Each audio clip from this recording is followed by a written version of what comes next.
किसने? भोले बाबा ने। पार्वती की नजर तो बचा दी। भोले बाबा ने झुक करके जैसे ही प्रणाम किया, भक्तों पार्वती ने देख लिया, एकदम से पूछ लिया, भगवान एक चीज हमें बताओ, पूरी दुनिया के लोग तुम्हारा सम्मान करते, तुम्हारी पूजा करते, लेकिन तुमने ये जरा जरा से दो बच्चों में क्या देख लिया कि तुमने इनका इतना बड़ा सम्मान किया? सच बताओ ये हैं कौन? तो भोले बाबा कहने लगे हैं, पार्वती जिन्हें तुम जरा जरा से बालक देख रही हो, ये कोई साधारण बालक नहीं है, ये साक्षात मर्यादा पुरुषोत्तम भगवान श्री राम है। तो ऐसे काहे घूम रहे हैं? भगवान है। जवाब दिया, इनकी पत्नी चोरी में चली गई है, इनकी पत्नी को कोई चोरी करके ले गया, इसलिए अपनी पत्नी को ढूंढ रहे हैं। पार्वती बोली, भोले बाबा कैसी बातें कर रहे हो तुम? अरे ये भगवान है तो इनकी पत्नी को चोरी में कौन ले जा सकता है? कैसे हैं ये भगवान? बोली कि अरे मेरे भोला कैसे हैं अंतर्यामी, तीनों लोकन के स्वामी, बन बन में सीता कही कही रोई रहे।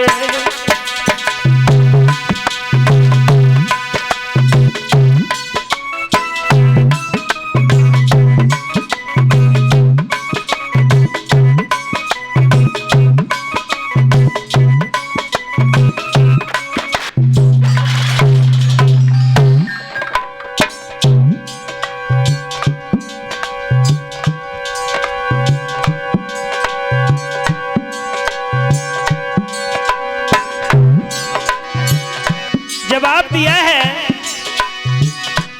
भोला कैसे है अंतर्यामी, तीनों लोकन के स्वामी, बन बन में सीता कई कई रोई रहे।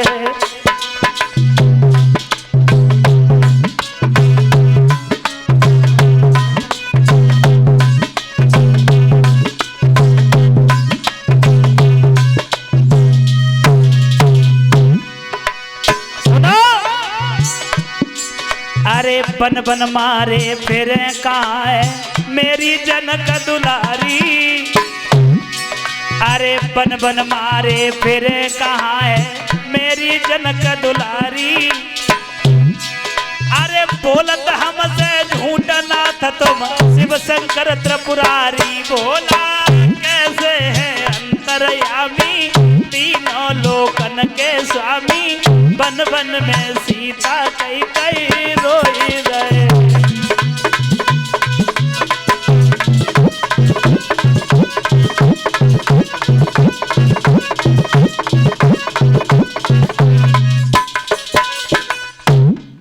जवाब दिया, ये कैसे हैं भगवान? अरे इनकी पत्नी को चोरी में कौन ले जा सकता है? तो भोले बाबा कहने लगे, पार्वती तुम्हें विश्वास नहीं है, मैं तुम्हें सच बता रहा हूं, ये भगवान है। जवाब दिया, भगवान है? बोले हाँ। पार्वती कहने लगी, भोले बाबा हमें विश्वास नहीं होता, अगर ये भगवान है तो हम इनकी परीक्षा लेने के लिए जाऊंगी। किसकी परीक्षा? अगर इन्हें तुम भगवान बता रहे हो तो मैं इनकी परीक्षा लेकर के आऊंगी, तब विश्वास मानूंगी। भोले बाबा मना करते रहे, मान जाओ मत जाओ। पार्वती ने एक भी बात नहीं मानी और परीक्षा लेने के लिए चली। जिस रास्ता से होकर के भगवान गुजर रहे थे, उसी रास्ता पे जाकर के पार्वती जी खड़ी हो गई। और ऐसे खड़ी नहीं हुई, सीता का वेश धारण कर लिया पार्वती ने। किसका? सीता का। सीता का वेश धारण करके उसी रास्ते में खड़ी हो गई। भगवान ने जिस समय नजर घुमा करके देखा, इसका मतलब ये है पार्वती जी हमारी परीक्षा लेने के लिए आई हैं। भगवान ने उस रास्ता को छोड़ दिया, दूसरी रास्ता से चलने लगे।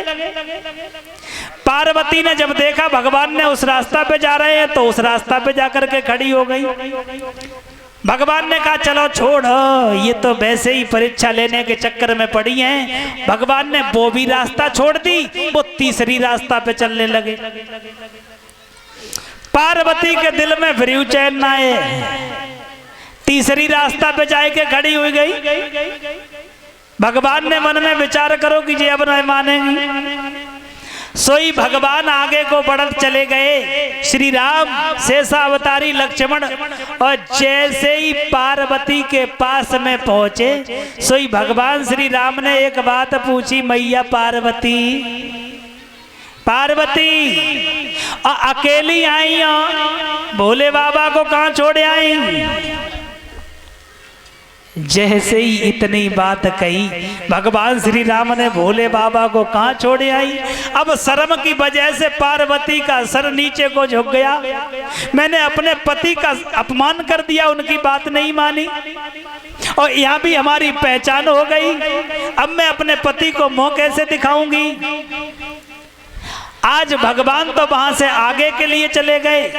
पार्वती जी लज्जित सा चेहरा लेकर के लौट करके जब शंकर जी के पास में आई, भक्तों, शंकर जी ने पूछ लिया, कहो पार्वती, कितनी बार हमने तुमसे मना किया, तुमने एक भी बात नहीं मानी।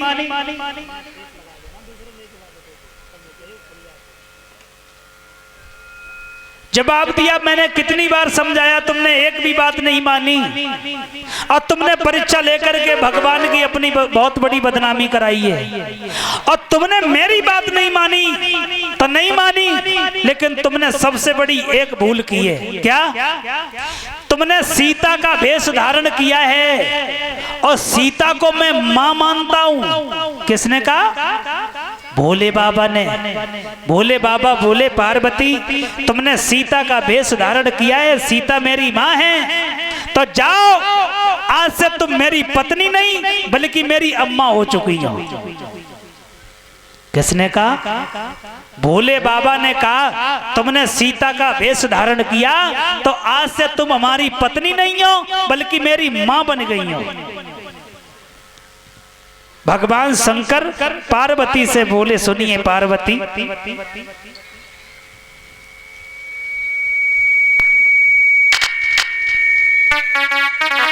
कहने लगे भोले बाबा,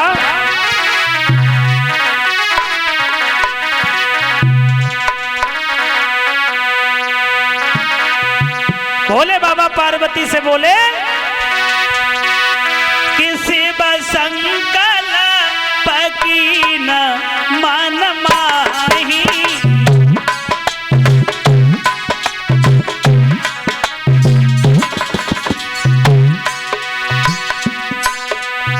गोस्वामी तुलसीदास जी कह रहे हैं, जब शंकर जी ने अपनी पत्नी को सीता के वेश में देखा तो उसी दिन एक संकल्प किया भोले बाबा ने। कौन सा संकल्प?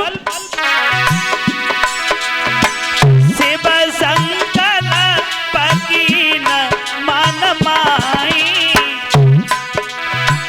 जाता न भेंट सती अब नाही।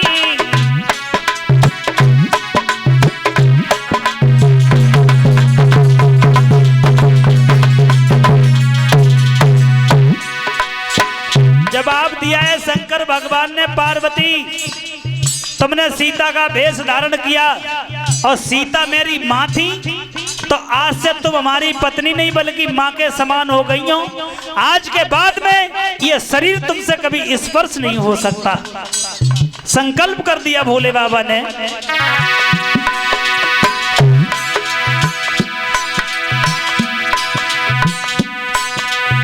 शिव संकल्प की न मन माही, शिव संकल्प की न मन माही,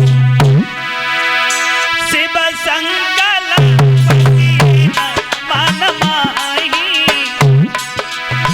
जाता न भेंट सती अब नाही।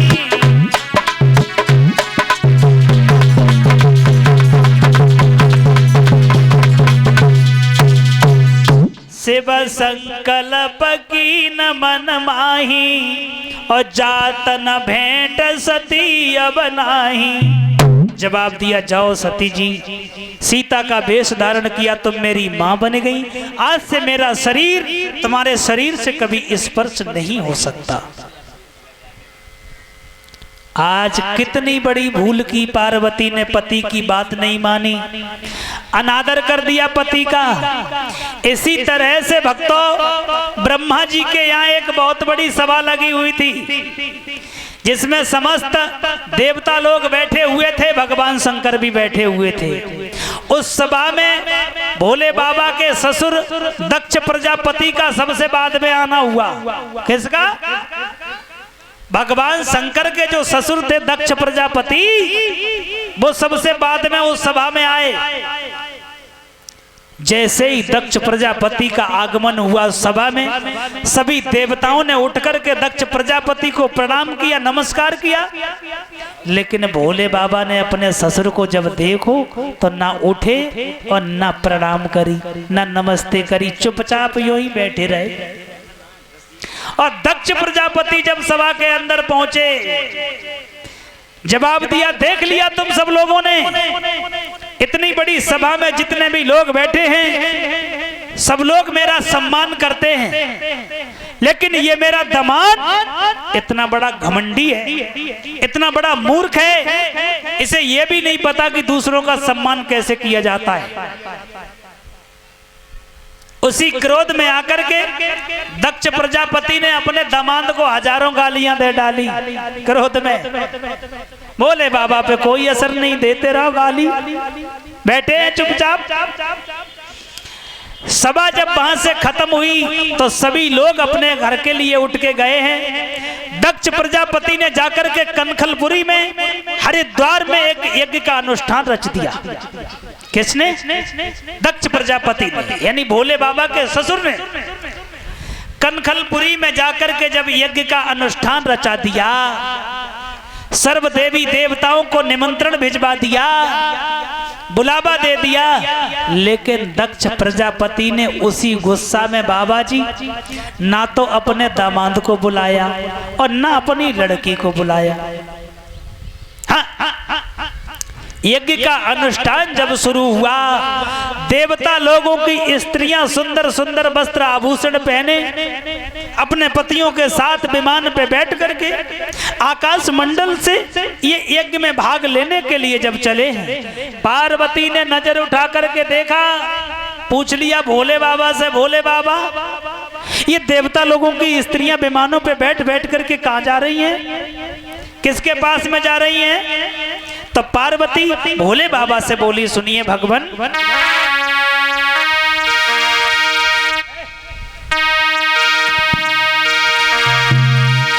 जवाब दिया है स्वामी, अरे स्वामी कहाँ को जात विमान,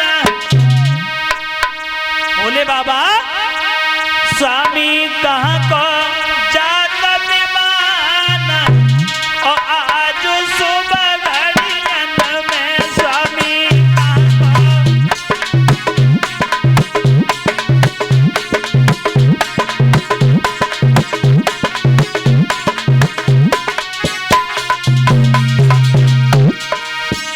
जवाब दिया है शंकर भगवान से, प्रभु अरे ये देवता लोग कहाँ जा रहे हैं अपनी अपनी पत्नियों को लेकर के, बड़ी सज धज करके जा रही हैं, कौन सी जगह जा रही हैं ये?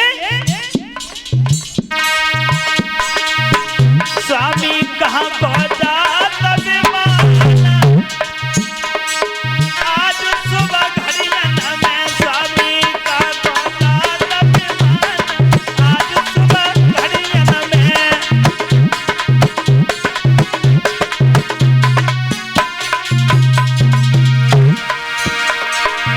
तो भोले बाबा बोले, सुनो पार्वती, अब तुम नहीं मान रही हो, पूछ रही हो तो हम तुम्हें बताएं, मेरी बात सुनो।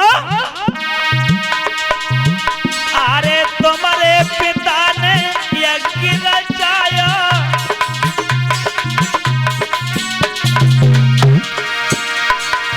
तुम्हारे बबुल ने यज्ञ रचाया,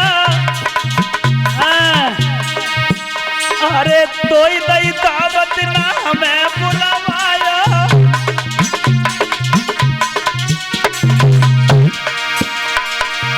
प्यारी हुई को जात विमान, प्यारी हुई को जात विमान, आज सुबह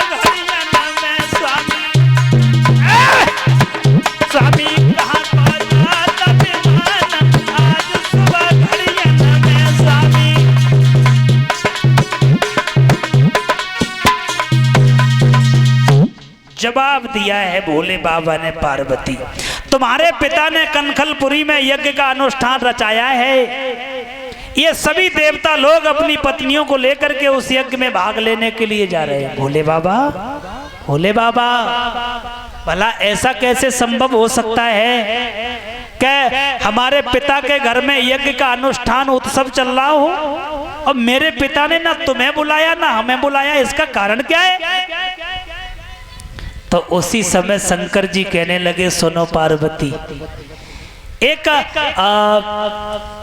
थोड़े समय पहले की बात है। एक बार ब्रह्मा जी के यहाँ बहुत बड़ी सभा लगी थी। सभी देवता लोग बैठे हुए थे उस सभा में, हम भी बैठे हुए थे। सबसे बाद में तुम्हारे पिताजी का दक्ष प्रजापति जी का आना हुआ। जब हमारे ससुर जी का आना हुआ तो सभी देवताओं ने उठ करके उन्हें नमस्कार किया, प्रणाम किया, उनका स्वागत सम्मान किया। लेकिन मैंने उनका कोई सम्मान नहीं किया। मैंने जब सम्मान नहीं किया तो उसी क्रोध में आकर के तुम्हारे पिता ने हमें हजारों गालियां दे डाली उस सभा में और नाराज होकर के वहां से चले गए। इसलिए उन्होंने न हमें बुलाया न तुम्हें बुलाया। और जैसे ही इतनी बात सुनी है पार्वती ने एकदम से कहने लगी, भोले बाबा देखो मेरी एक बात सुनो,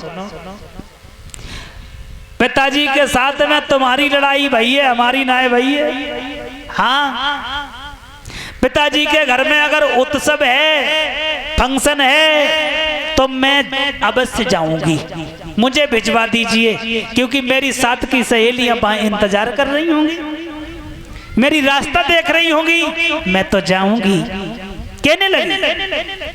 और जब पार्वती ने ये कहा है तो भोले बाबा कहने लगे, पार्वती देखो मेरी एक बात सुनो, आज तुम मत जाओ, आज वहां यज्ञ का अनुष्ठान चल रहा है, उत्सव चल रहा है, आज मत जाओ, इसके बाद में तुम फिर कभी चली जाना। तो उसी समय पार्वती जी भोले बाबा से बोली, प्रभु मैं तुम्हें एक बात बताऊं, क्या? कि यद्यपि गुरु पिता मित्र घर को और कोई रीत नहीं बतलाई है,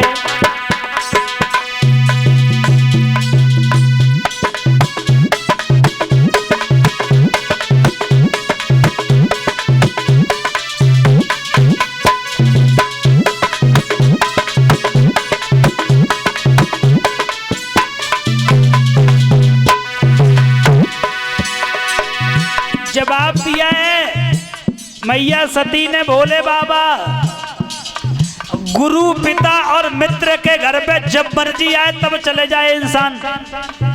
गुरु पिता मित्र के घर पे व्यक्ति कभी भी जा सकता है। मेरे पिता ने अगर नहीं बुलाया तो आखिर को वो मेरे पिता है, मैं अवश्य जाऊंगी।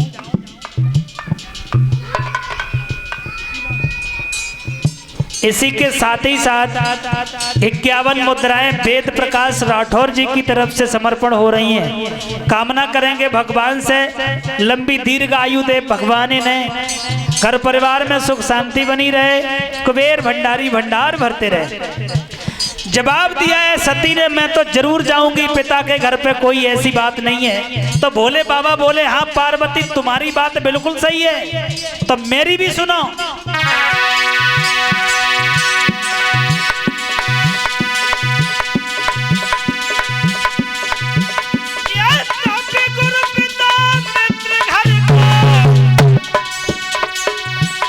कोई रीत नाय बतलाई है, लेकिन उत सबके अवसर पे चाहबे में नाय भलाई है।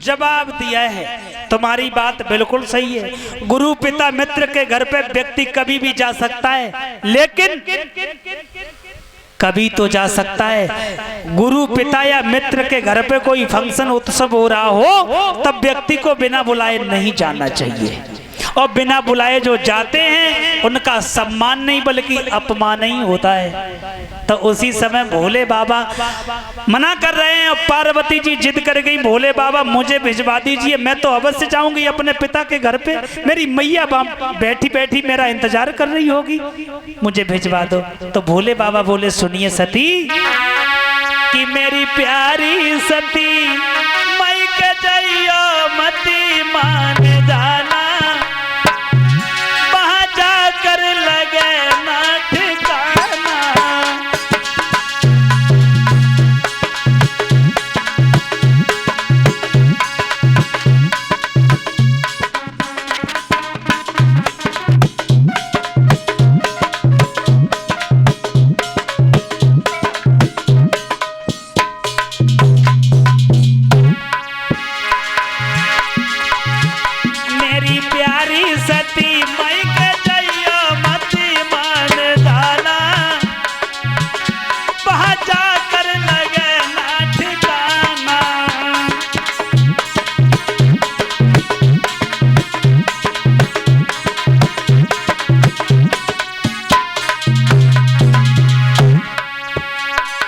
सभा के श्रोता बंधुओं, पार्वती तो जिद करे है हिमांशु हमें भिजवाओ जल्दी से।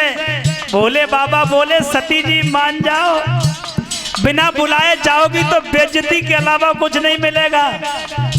बहुत समझा रहे हैं भोले बाबा। मेरी प्यारी सती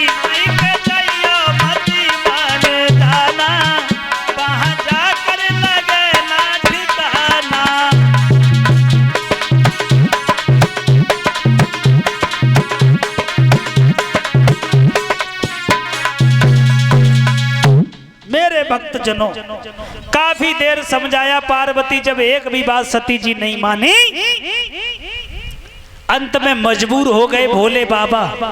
नंदी को अपने पास में बुलाया, भैया नंदी क्या कर रहे हो? सती जी जिद कर गई, वो अपने पिता के घर पे जाएंगी यज्ञ में भाग लेने के लिए। एक काम करो, तुम इनके साथ में चले जाओ और इन्हें कनखलपुरी में छोड़ करके आओ। आज नंदी पे सवार हुई, बड़ी बजनी सी पायलें पहनी है सती ने, और छम छम करती हुई नंदी पे बैठी और चली हैं अपने पिता के घर के लिए। जाकर के कनखलपुरी में जब पहुंची हैं, जहां यज्ञ का अनुष्ठान चल रहा है, सर्व देवी देवता अपने अपने आसनों पर विराजमान हैं, उपस्थित हैं। सती ने जब देखा भोले बाबा का आसन खाली पड़ा हुआ है, और जब उस आसन की तरफ नजर पहुंची तो शर्म की वजह से पार्वती का सर नीचे को झुक गया। उस सभा में कोई भी व्यक्ति उस लड़की से बोला नहीं। दक्ष प्रजापति ने अपनी लड़की की तरफ नजर उठा करके भी नहीं देखा, और तो और सती की मैया त्रिसूती खड़ी खड़ी देखती रही। एक बार भी आकर के लड़की से ये नहीं पूछा, बेटी तुम कैसे जिंदगी व्यतीत कर रही हो? साथ की सहेलियां खड़ी खड़ी मजाक बना रही हैं, देखो सहेलियां आपस में बातचीत करने लगी हैं। बहना गुइया, इनके पापा ने इन्हें बुलाओ ना तो आए गई। जब ये चीज देखी उस सभा में, अब शर्म की वजह से, बेइज्जती की वजह से सर नीचे को झुक गया सती का। एकदम से अपने केसों को खोल करके जब बिखराया है सती ने, और एक आवाज लगाई सती ने, क्या?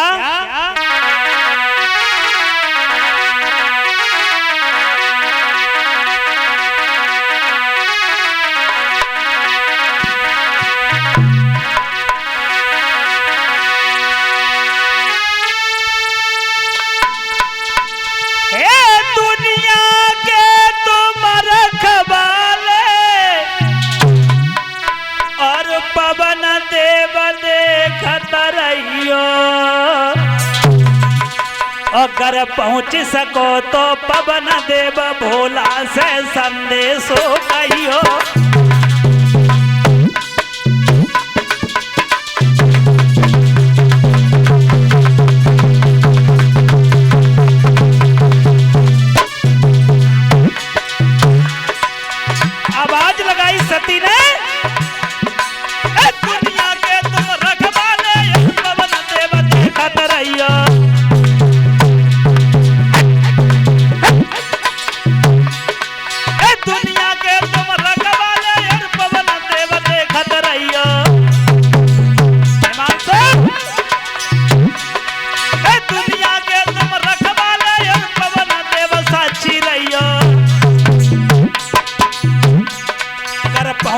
को मेरे भैया का भोला संदेश हो गई हो।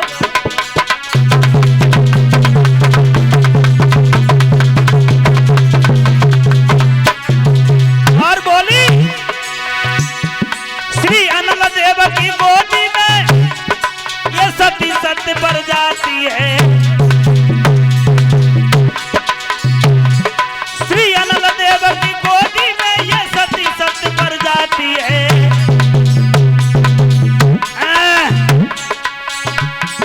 बाबा के कुटिल अन्यायों पे बिटिया बलिदान चढ़ाती है।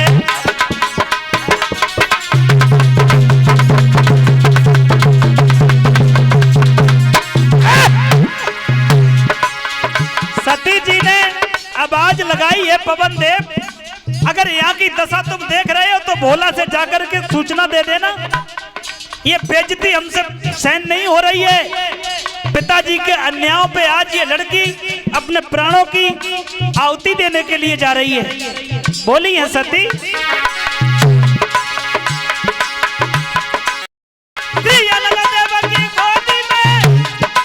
सती सत्य बन जाती है।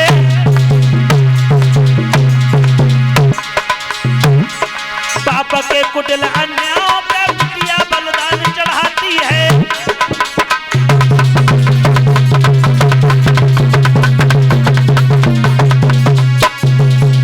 इतना कहने के बाद में सती ने अपनी जटाओं को छिटकाया और जो यज्ञ की ज्वाल जल रही थी जाकर के उस यज्ञ के अंदर कूद गई सती जी।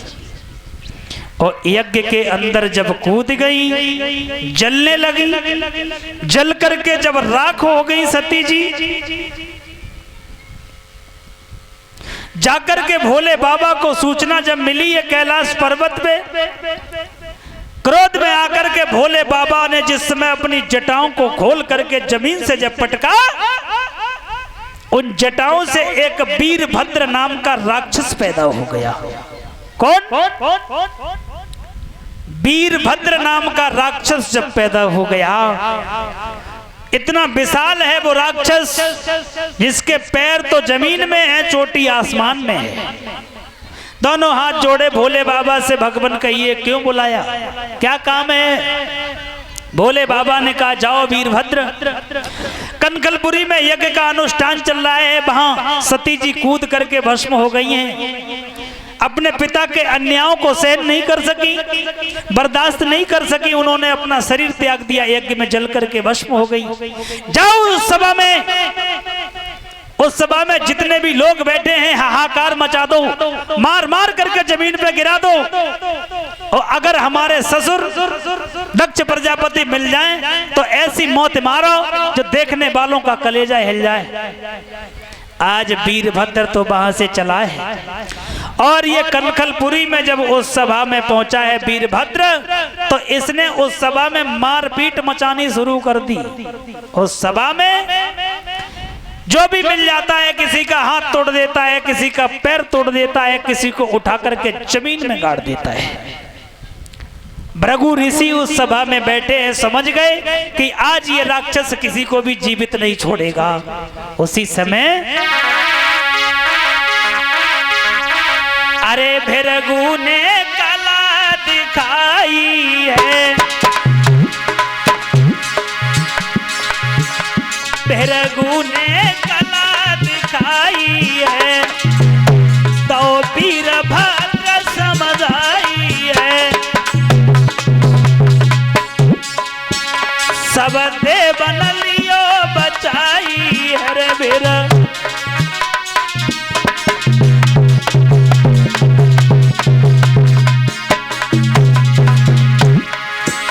भृगु ने कला दिखाई है, अब राक्षस तो समझ आई है।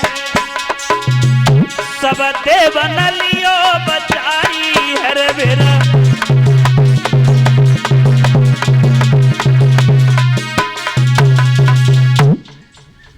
आज